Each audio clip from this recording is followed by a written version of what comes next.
So joined here on Next by Colorado State Senator Owen Hill, a Republican from Colorado Springs, who has announced a primary challenge against Congressman Doug Lamborn of the Springs.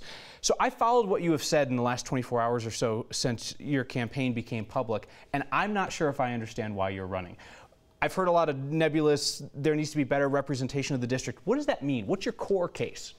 If people recognize, Kyle, right now, we live in a world where Washington, D.C. isn't necessarily looking out for our local communities.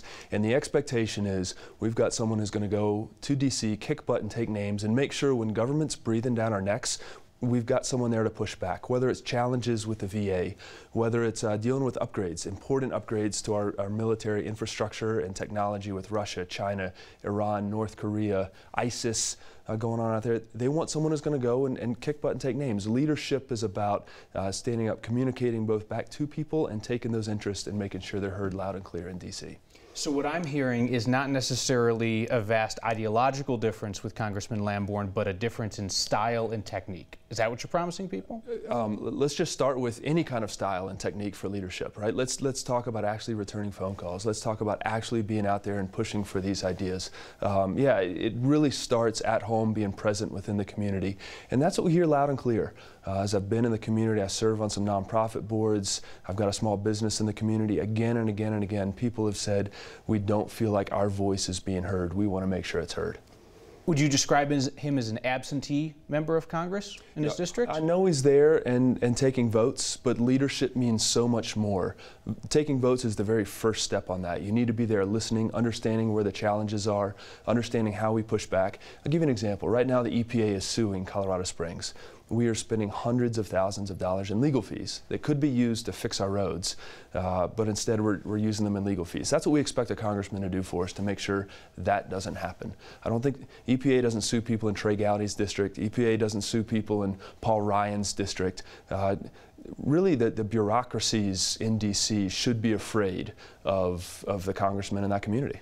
And would you say then that for somebody who has served in Congress for more than a decade, that Congressman Lamborn just didn't have sufficient heft at this point for his time there? You know, Kyle, there were a lot of people who were really frustrated, a little disappointed, I guess would be the right word, when, yes, after a decade in Congress, he got passed over for committee chairmanships to people much more junior.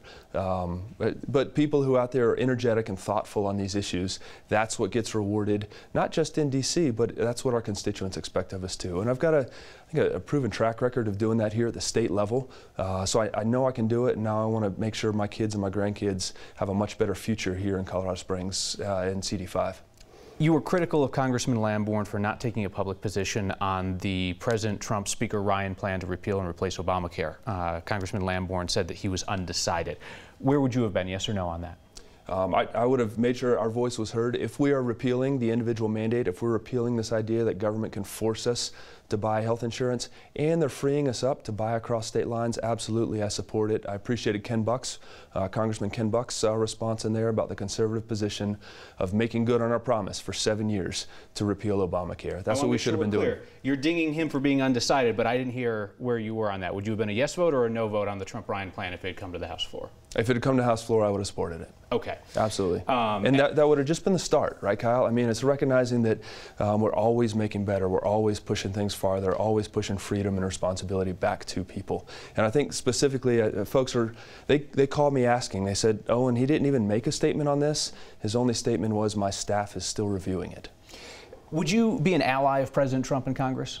When he's doing the right thing, absolutely. I'm an ally of the district. I mean, look, our founders understood, Kyle, we've got separate branches of government. When President Trump is doing those things which decentralize power, give Colorado more decision-making authority, absolutely. If it's going to be on things that aren't good for this district, plan on having someone important to contend with, speaking for the people. Congressman Lamborn represents a very conservative district, much like Congressman Ken Buck. Ken Buck has joined the Freedom Caucus. Doug Lamborn has not. would you join the Freedom Caucus? Actually, Congressman Lamborn did join the Freedom Caucus, and the question is, why did he leave it a year ago? Okay, I apologize. Yep. He is not currently in the Freedom Caucus. Yep. Yes. Okay. Would you join the Freedom Caucus? Absolutely. I think Ken Buck and I would be closely aligned on a lot of things. I look at Justin Amash or Mark Meadows on those areas. There's room for a variety of opinions and strategies in there, but absolutely, I love these folks that are really saying, hey, we can get more out of our representation. We can stand up better for this idea of freedom and liberty. And what do you think of the critique that it is the Freedom Caucus that has enabled Democrats to sit on their hands and allow Republicans to sink the president's initiatives? You know, I think that critique is entirely unfair and is misinformed. It's an ignorant critique. There are people across the spectrum who are saying they didn't support this bill. I appreciate it again, Ken Buck, Congressman Ken Buck, coming out and saying the conservative position in his mind would have been to have supported it. I think I know I take a very similar position. The Freedom Caucus really is focused on saying, we made these promises, we're going to make good on these promises. For the folks who are watching this on the Next YouTube page or the Facebook page, you're probably aware of Next reporting last week on Ken Buck's back and forth, which I won't argue out with you, but he told us after the bill was pulled that he did not support it, later decided to support it. But that's not a conversation for you and I here, but just referencing for folks at home that we haven't forgotten about that.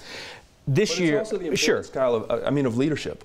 Is that leadership, though, to say after a bill is pulled that you didn't support it, and then a week later, under pressure from the president, say you did support it? No, I think the message there is that we need more leadership up front. We need more clarity of what exactly is being voted on, what concessions are being made. Most of the people I talk to were really frustrated. They say, Owen, we can't tell you if we support it or not because no one communicated to us what was being voted on. No one communicated to us what was in the bill. And the very first lesson of leadership is communicating back with people what's going on. Making sense of the mess in D.C., really. Got it. A couple quick questions to finish up here. State legislature. This session, you have successfully brought two bills that have legalized switchblades and ballot selfies. So if you wanted to pose with your completed ballot and a switchblade, you could. That is now legal in Colorado. You have not suggested crossing them up, but are those pressing issues, or are those just issues that get you a lot of attention? You know, the switchblade was a neat one. I expected no attention on that one. For 3 years, I've had a constituent, a retired master sergeant, saying, Owen, we need to do something about this. Owen, we need to do something about this. And I asked the very same question you did, Kyle. But he was persistent. And I said, you know what, John, let's do it.